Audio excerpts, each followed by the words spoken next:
Hey, welcome to Morning Jams on the Porch with Stephen Leake. I'm Stephen. It's Monday, September 8th, 2025. I'm here with Charlie, my dog. I'm super happy just to be here and be able to bring this show to you. It's a gorgeous day out here. It's even got a nice little breeze. I'm hanging out on my porch, gonna play some music, read some poetry, have a damn fine time. Come here, buddy. This is my dog Charlie. He's my mascot. He loves me to death, and I've only had him for a couple months so far. He's turned out wonderful. I got him from my York County animal shelter, and the woman Brittany at the animal shelter, I just told her what I was looking for, and she went out and got me exactly the right thing. And that's only proof that you can have government services that can run efficiently and give you more than you paid for. So it can be done. This is a monkey. It's Charlie's favorite toy. It makes me so happy to watch this dog play with his little monkey toy. He carries it around everywhere. It's just the cutest thing. You play with monkey, Charlie. You play with monkey. Alright, good boy. I found this Beacon Drive-In mug as I was making coffee this morning. And of course it's Black Rifle Coffee that I made. It's a veteran-owned company. But the reason I'm talking about the Beacon Drive-In, it's a cultural institution in Spartanburg, South Carolina. And they have an old blind black guy who takes your order and yells it at the cooks. It's kind of a whole thing. It's kind of the reason you go there. And it's so cool. That guy cannot still be doing that because he was like ancient when I first went there 20 years ago. So, but if you didn't have a chance to go to the Beacon and be a part of that institution and see that guy, you've totally missed out. And I hope that there was some like shows or news feature on it. This is like super important. And I don't mean to get racial about stuff, but like, human beings are human beings. You have to treat people as individuals. And anybody can be patriotic or good for an organization or business as anybody else. But like, it seems to me that like you cannot do any better a lot of times as a business by getting like a loyal black guy to work for your business, and like to where it's like there's tons of people that have the right mentality, that are hard workers, that you don't have to have quotas, and it's kind of new thinking. You can keep the meritocracy that's worked, and there are plenty of like minorities that are good workers that contribute in unique ways to institutions, and like this guy is proof. Like it can be done, and it's all around us. You don't need to go out of your way to create new whole ways of being and thinking to make it uneven and unfair against the majority, to give certain people an advantage, because they already have among them people that are good at a lot of specific things. And you can't redistribute wealth, and you can't you can't give certain people an advantage without giving other people a disadvantage. And you can't put someone ahead without putting someone else behind. That's just the nature of it. You can't correct historical ills and historical problems by making more bad decisions and making more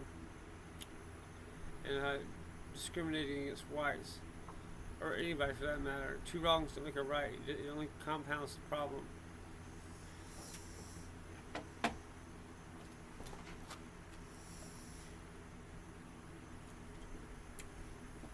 Play with your monkey, Charlie. Good boy.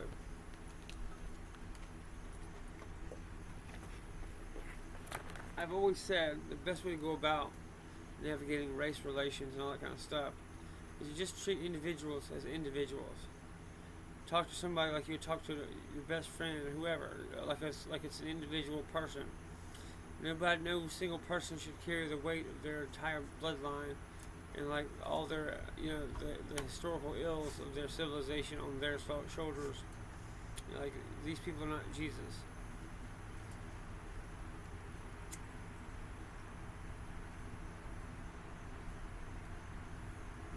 If you treat me as an individual, you give me a chance based on who I am as a person and what I have personally done and my characters, and I'll do the same for you.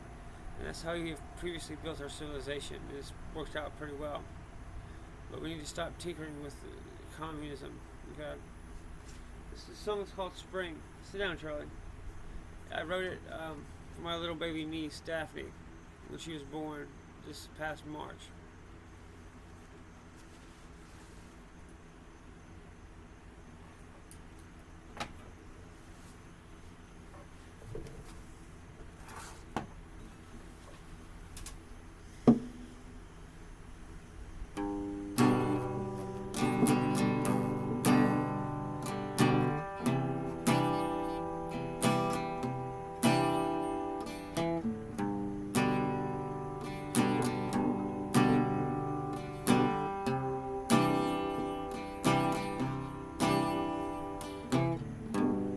Spring is here. Dogs playing in the yard. Talking with my dad on the porch. There's hummingbirds, buzz the feeder. Spring is here. My mom is calling from the kitchen. My sister is coming with a new baby on the road from Charleston.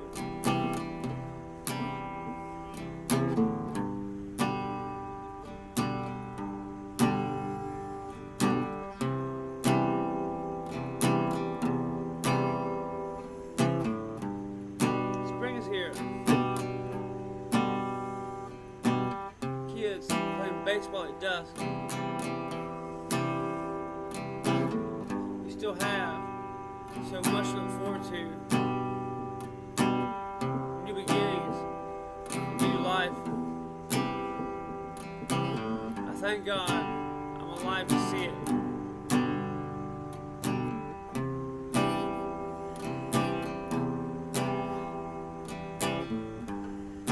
Spring is here. My cousin is cutting grass. We exist to hold each other up. In endless cycles of growth. Spring is here.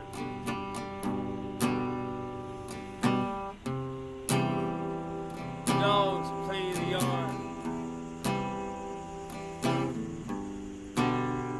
Talk with my dad on the porch. There's hummingbirds, buzz the feeder.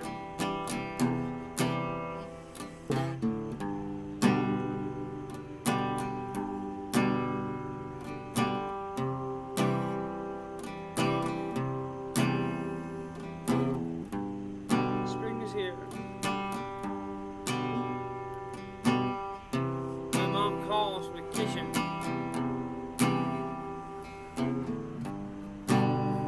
My sister is coming with a new baby on the road from Charleston. Spring is here. Kids play baseball at dusk.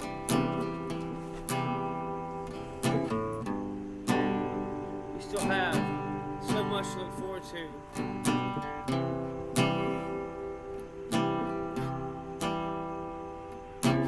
With new beginnings and new life. I thank God I'm alive to see it.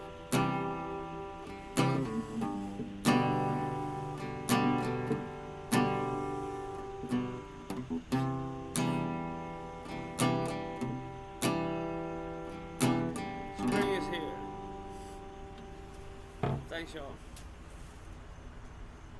I really had fun playing with it, so it's like extra cherry on top gravy.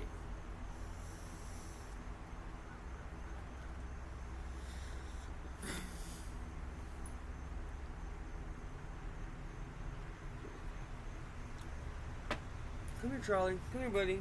Come here, sweet doggy. Bring monkey. Bring monkey. Good boy.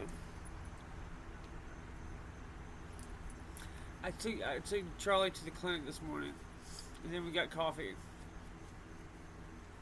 And the guy, actually everybody in Amelie's knows me, and likes me, just like how it is at the Huddle House. There's the two places I go to, Amelie's in Rock Hill, and then Huddle House in York. And then I also go to the Books A Million in Rock Hill. That's my little routine. I do that almost every morning. And I always have Charlie with me. And then I come home and start my work. But I just can't do it until I have my cafe au lait, my creme brulee, and hang out with Charlie and people watch a little bit. And then it puts me in the right state of mind.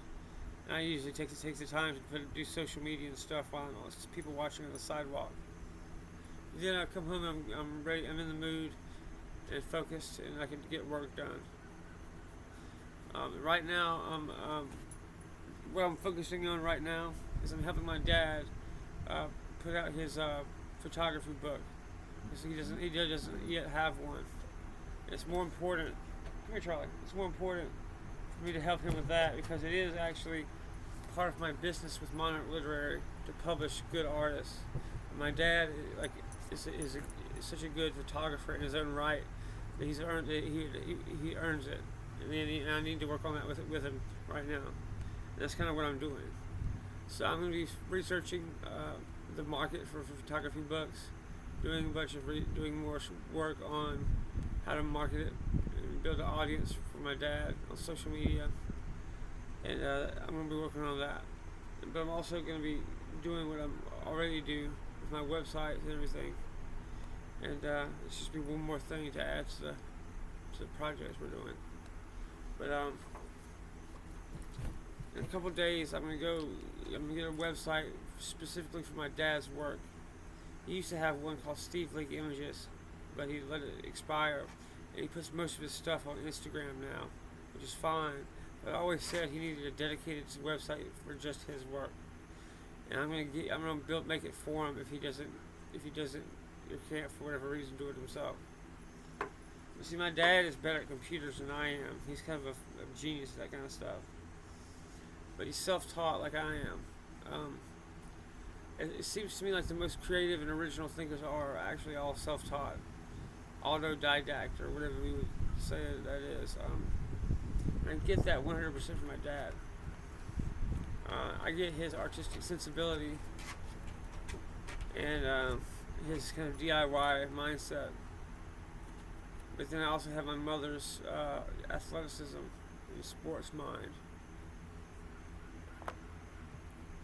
I've always been like a big supporter of women's sports, and I've always kind of stood firm in the fact that I always thought women should have their own spaces to compete and play, without being hassled by men. And sports are actually very important, not really for the reasons that most people think though. It's great and wonderful and awesome that people enjoy watching sports, and that's a big industry. That's wonderful, I guess.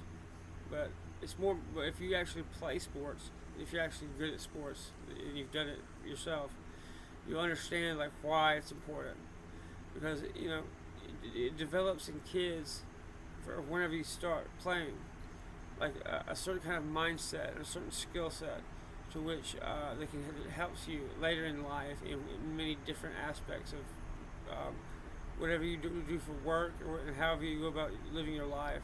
You always have that framework of sports and competition as like a framework to work out of. It's very important. Like sports are very important to kids, especially kids that are not specifically good at academics. And it can help kids in their future lives, but you can't focus entirely on just on sports to the exclusion of other things, and you can't let football programs run the show. And that's something that like Southern and Western, I think, or like Texas and stuff, public schools deal with a lot. It's having your entire school run like a for-profit sports team or something. But that's not why it's there. That's not why people go to school. Anyway, it's very important. And I myself was a three-sport athlete, but you need balance like everything else.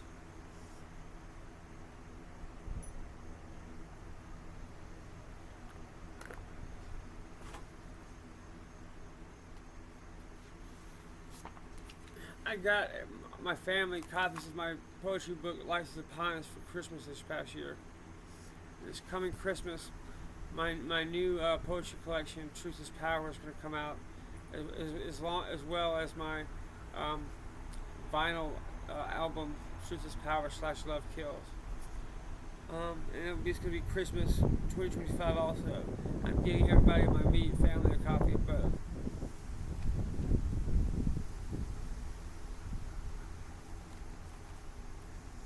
I'm going to start on the first page, I think, from now on, until you run through it.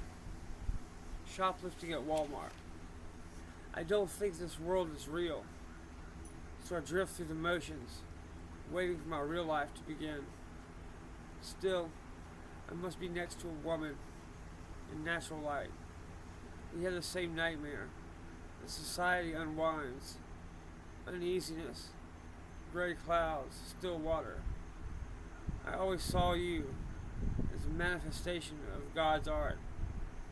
You poked through every encounter, chased by corporate goons in a degraded mixed reality, where I became president and surfed the net bullying tweens in reality show chat rooms. The casual violence of media paints you as a commodity when I can barely remember a time before chaos. I chase you through halcyon fields and the world that we deserved. Page 3, Tragic Kingdom. A tragic end spun at birth, this dichotomy of adaptation, a subclause of the gift of life, underwritten by time and place.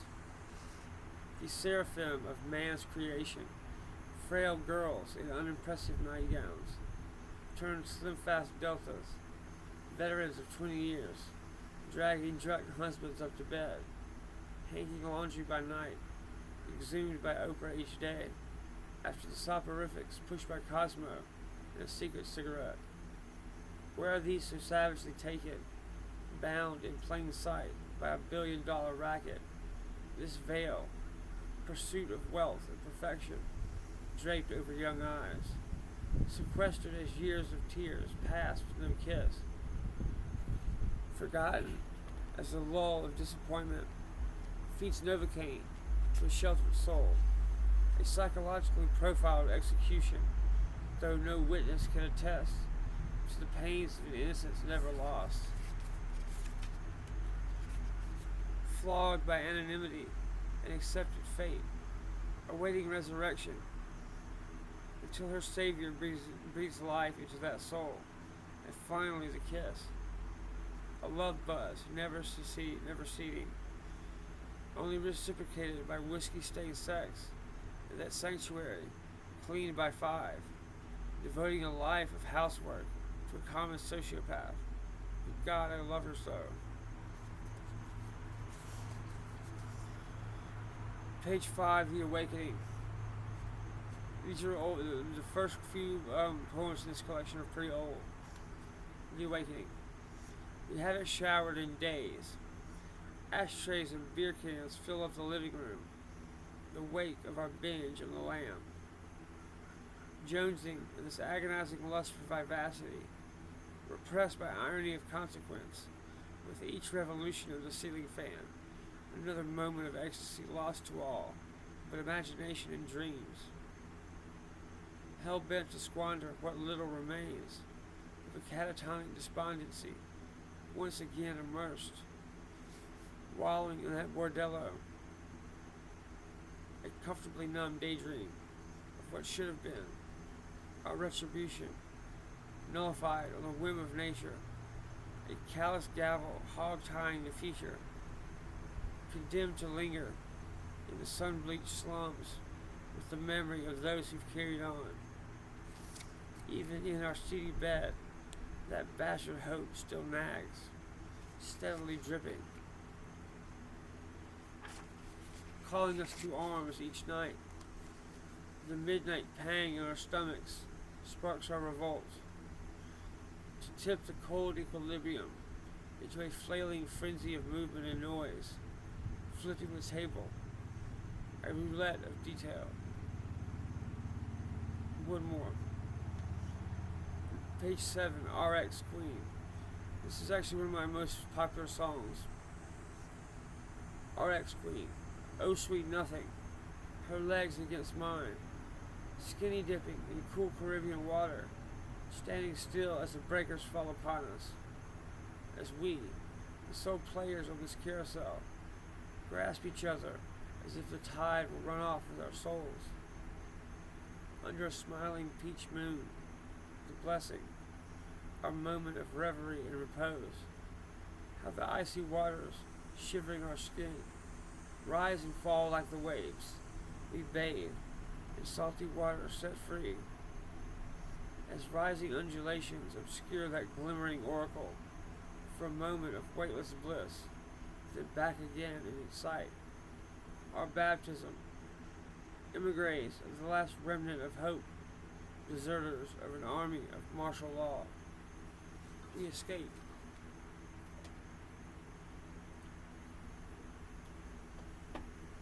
Cross the border to a Mexican sanctuary, our shrine to the last sacrament, this profane divinity, the last bastion, our lust of a life hidden.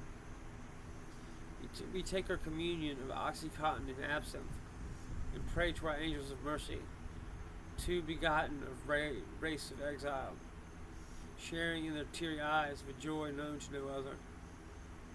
Lying upon our naked bed, shivering bodies kept warm by the heat of blood and flesh, we sleep to tepid pulsations through whence the trophic veins, and then rose petals, our morning glory, bring answered prayers for a new day, a bare mattress, a milk crate nightstand, still the glass doors left open, as our sheets dance, drying in the ocean's bellows, the glory.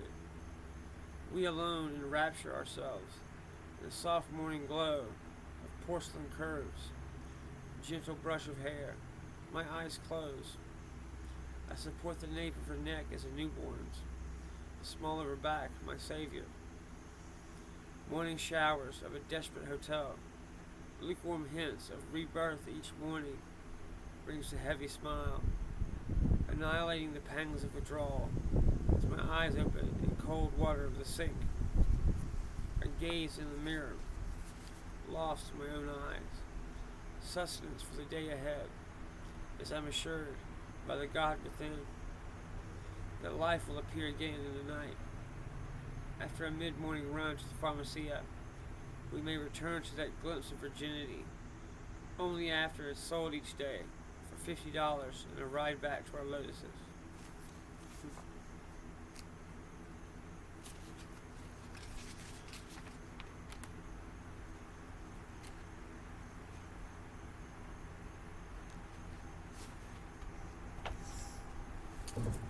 This next song is called One Fine Day. I wrote it for my ex-girlfriend, Heather. She is a Gold Star widow who lost a Marine in 2009 in Afghanistan. And she's also a minister. It always seems to me like it's always that same type of person that is always doing the altruistic things for other people while having the worst luck personally.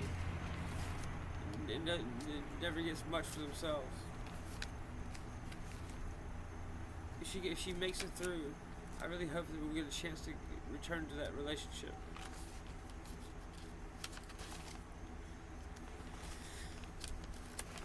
But shit like that's kind of typical as far as my life, you know, at least in my opinion.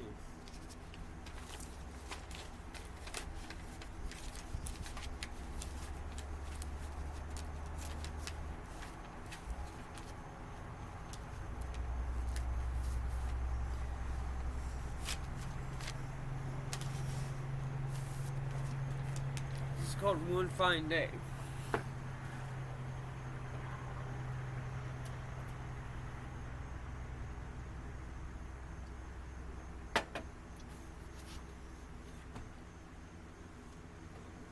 Charlie's finally laying down and taking a nap. All right.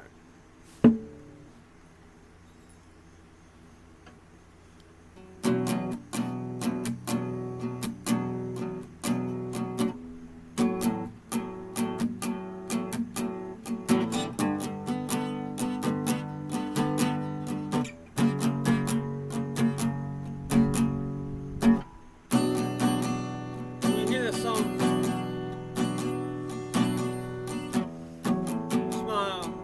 love you. I'll be out there doing my thing, and I'll come back to you one day.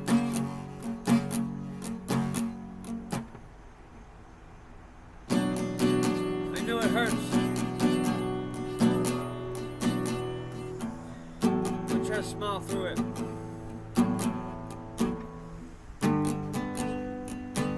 You know it'll work out. All for nothing.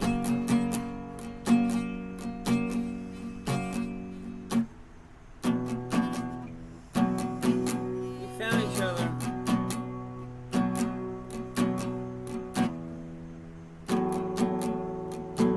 After all these years,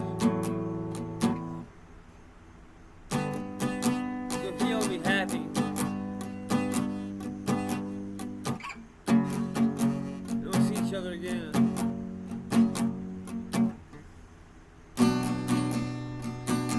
This song, smile, and know I love you.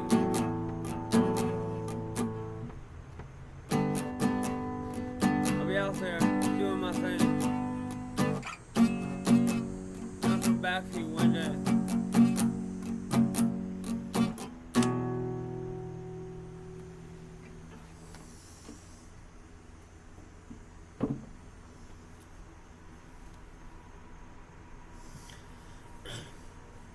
I really appreciate y'all hanging out with me.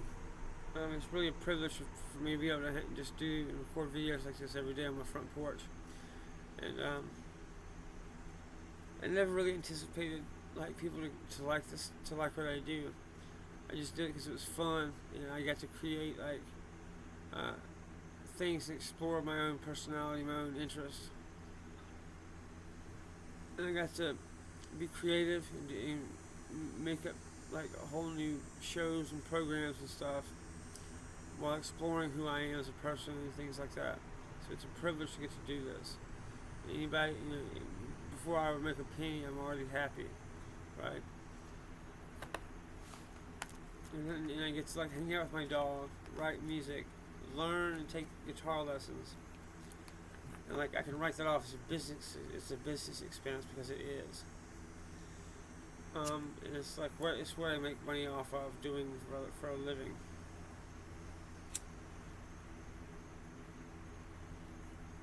I'm having the time of my life, to be completely honest. Like, regardless of whether I make $10 this week or 1,000, like it's not a consistent source of income, but it is something. And like it's enough. I've only been doing it for about 5 months so far. I've got enough positive feedback from it to where it's telling me to keep going. And I've kind of just been tinkering with different platforms and tools just to see how they work, just to get good at it enough to be able to do it right. I've gotten well enough at it to where I can actually do stuff that's intentional now. And I'm working on building a business strategy and a business plan so I can go about it in a smart way. And that's what I'm working on right now. But before I do that, I'm actually right now, today, we're helping my dad with his project. I'm gonna put his book out through my company, Monarch Literary.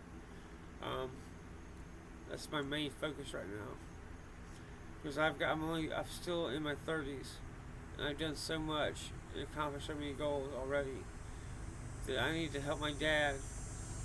My dad has a lifetime of work. It's just sitting in hard drives. We need to get the best of it put together in a book, and so other people can actually discover him. He's probably better at photography than I am in music or poetry. And that's real. And it's really amazing. He's really a better artist than I am in a lot of ways.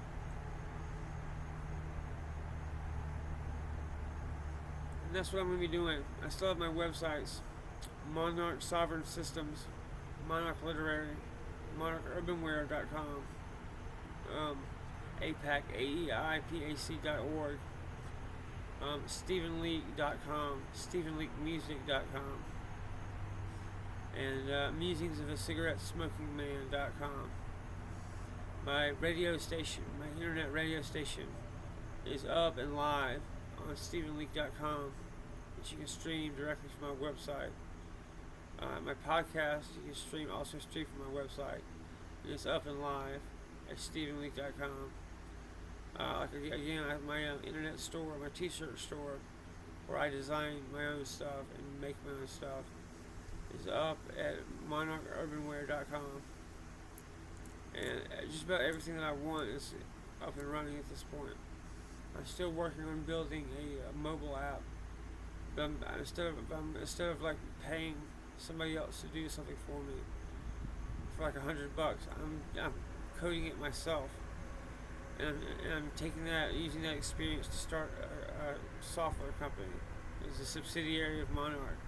And I can keep doing that, and I can create open source software and apps for people to use that are part of my network of libertarian activism. It can be all open source stuff. And that's how I'm building like my brand and you can call it an empire, I guess.